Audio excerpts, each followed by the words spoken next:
اعوذ باللہ من الشیطان الرجیم، بسم اللہ الرحمن الرحیم۔ نہج البلاغہ کلمات کثار، کلمات امیر المومنین علی ابن ابی طالب علیہ السلام میں سے پیش کیا جا رہا ہے۔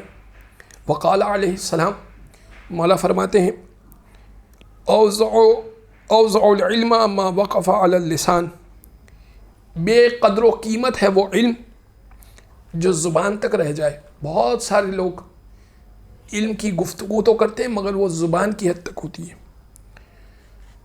وَأَرْفَعُهُ مَا ظَهَرَ فِي الْجَوَارِحِ وَأَرْكَانِ، اور وہ علم بہت بہتر ہے کہ جو اعضاء و جوارح سے بھی ظاہر ہو رہا ہو۔